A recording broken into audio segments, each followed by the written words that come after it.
Today's day 17 of doing one Proverbs a day for 31 days. One Proverbs 17. I chose the verse that stood out to me the most, and then I'm going to break it down. So we're going to start with Proverbs 17, verse 2, and then work our way down. A servant who deals wisely will rule over a son who acts shamefully, and will share their inheritance as one of the brothers. All right, let's break this down. Basically, it's saying that even among the less of brothers, the one that is the wisest will be giving much responsibility versus the other brothers that are irresponsible because they are good stewards. So they have high responsibility and they will rule over the other brothers that lack responsibility. Like, for example, if a father has a business, right? He has an older son, a second son, and a third son, right? Let's say the oldest and the second oldest, the middle child, they're the ones that they spend frivolously. But the youngest one is more like the father that has the mindset to grow the business and can handle the business when the dad passes away.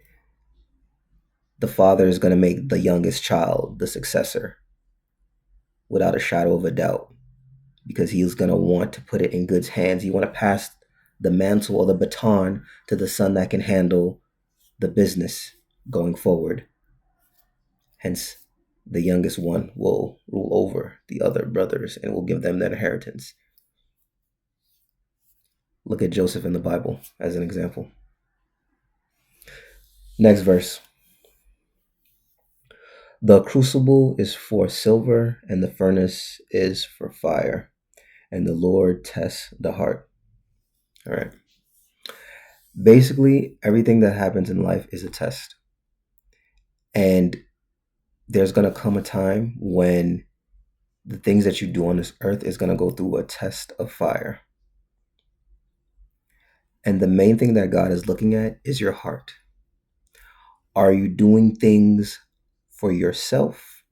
Or are you doing things for God? Or is it even a mixture of both?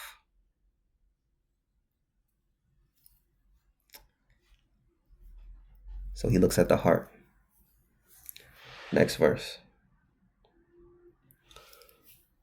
This is verse 5. Whoever mocks the poor insults his maker, and he who is glad at calamity will not go unpunished. All right.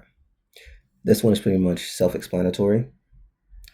Basically saying that the people that they're full of themselves and they feel like they're better than people that are less fortunate, you're disrespecting God. And the next part of it is when bad things happen, like especially stuff in the media like TMZ or whatever, if you are making fun of those people and celebrating, there's a time something can backfire on you because you're laughing at somebody's calamity, someone's misfortune, and it can happen to you. Anybody and everyone has the possibility of falling from grace. You should be weeping for them, praying for them, not mocking, not celebrating. Because what happened to them can happen to you. Next verse. Verse 10. A rebuke goes deeper into a man of understanding than 100 blows into a fool.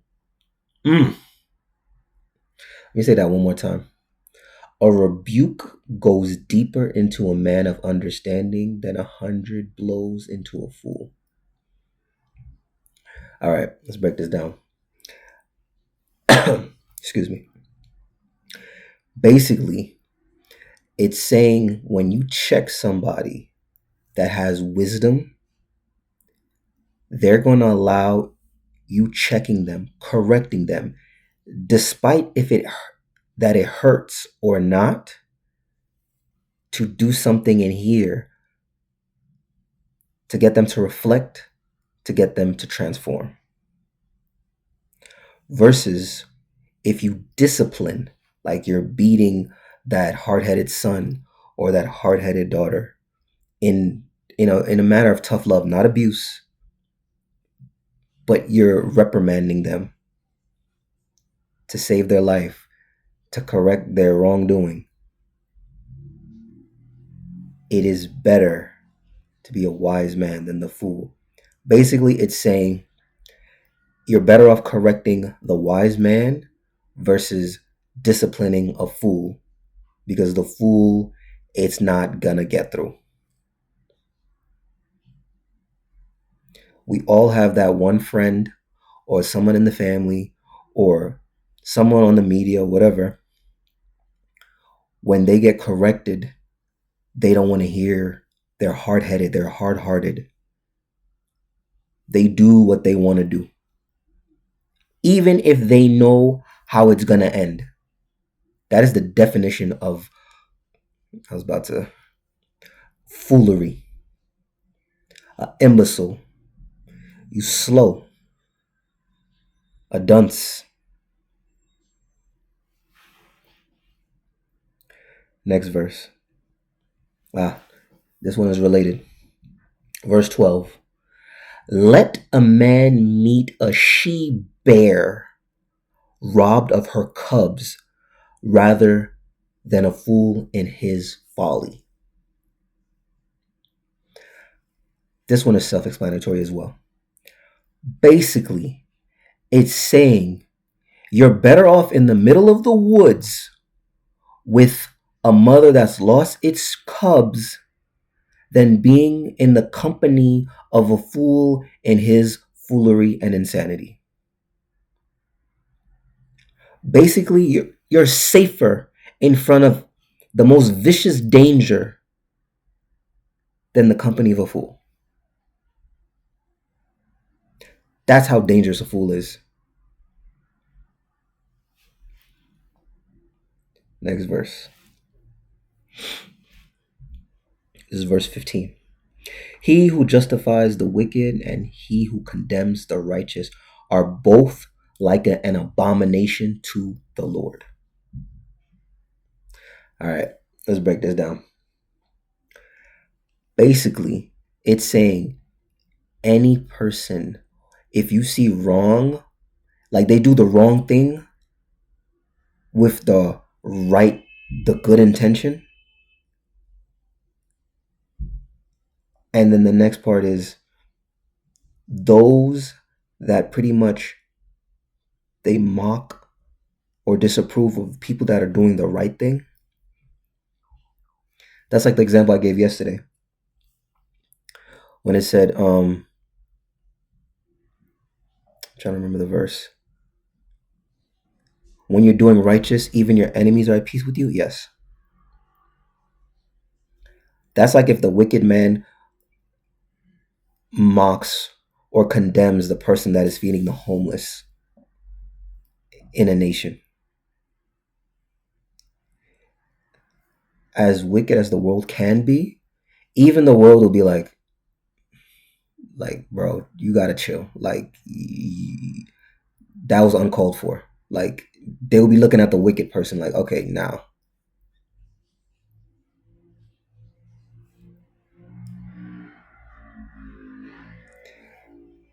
An abomination. I define that word. Abomination is something God hates. So if you out here doing the work of God here on this earth, and then there's a lot of people on the internet that leave those nasty comments, whether you believe in God one day or not, you're going to have to account for that. Your words. Tread carefully, because eternity is a long time. Next verse.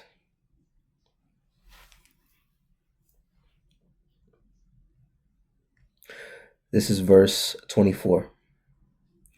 The discerning sets his face towards wisdom, but the eyes of a fool are on the ends of the earth.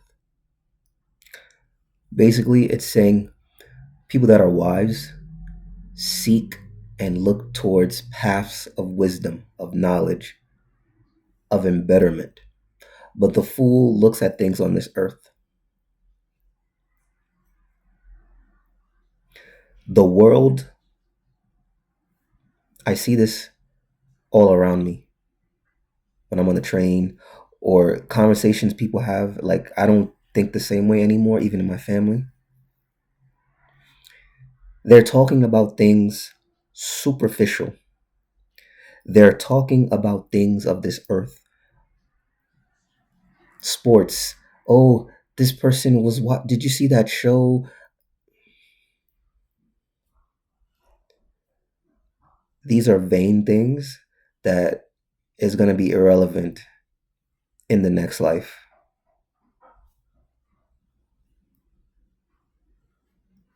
So you're wasting your time. Next verse. This is verse 27 to 28. Whoever restrains his words has knowledge, and he who has a cool spirit is a man of understanding. Even a fool who keeps silence is considered wise. When he closes his lips, he is deemed intelligent. All right, let's break it down. Basically, it's saying you need to know when to speak and when to be silent. And when you do not know what to say, it's best to be silent. You do know the only time you learn is when you're listening. You can't learn and speak at the same time. So if you're in a situation and you don't understand what's going on, it's best to be quiet. Observe. Take what's going around you. The fool is quick to always run their mouth, just say whatever off the top of their head, and then people looking at them like you may end up saying something stupid.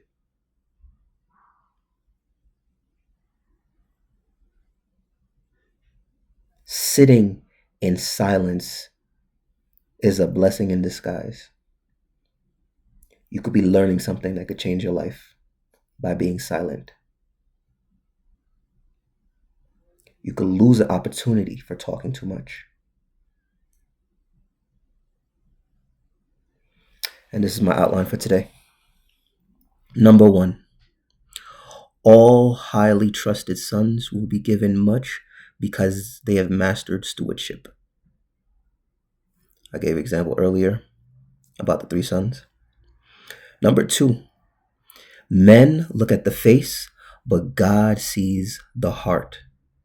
Because one day your works will pass through fire that will test your soul, your intentions, your heart posture. Number 3, mocking the poor is a disrespect to God. Enjoying others' misfortune is calling a curse upon yourself. Because one day, you laughing at somebody's calamity, their misery, their misfortune, and one day that can happen to you. Woe is me, woe is this. Woe is you should be praying. Woe, I pray that they get through this. I pray, yes, you pray for your enemies. You don't curse them. You don't laugh at them. Number 4,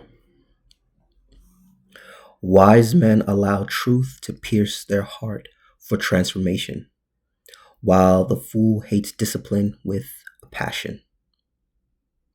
Number 5, the most dangerous situation is associating with a fool. Number 6, whoever rationalizes evil acts for greater good and attacks the children of light is hated by God. So if you are mocking, I see that a lot on the internet. Be careful. Be very careful, because one day you will have to account for that. Pray you repent. Number 7, wise men understand wisdom has purpose, while the fool focuses on the pointless. Wise people seek wisdom and purpose. Fools focus on the pointless.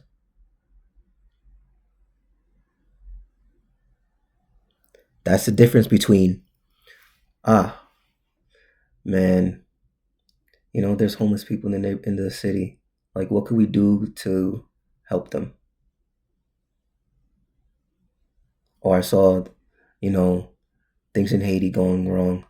Like, what can we do to help the people down there? Versus, oh, I'm talking about the Real Housewives. Oh, I'm talking about the Kim Kardashian's makeup line or whatever.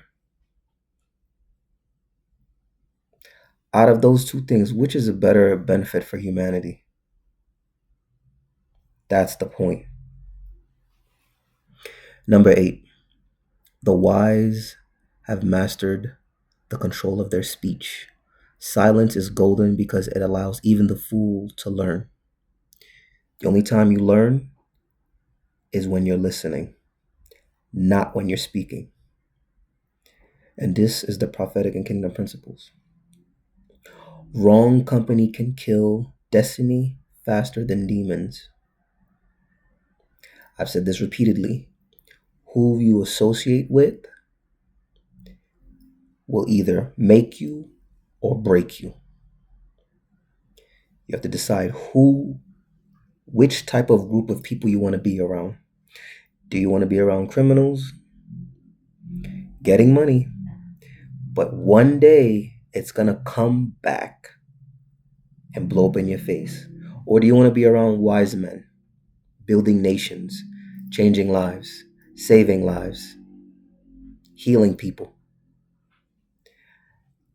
And the kingdom principle. A controlled tongue is a mark of spiritual maturity. Peace.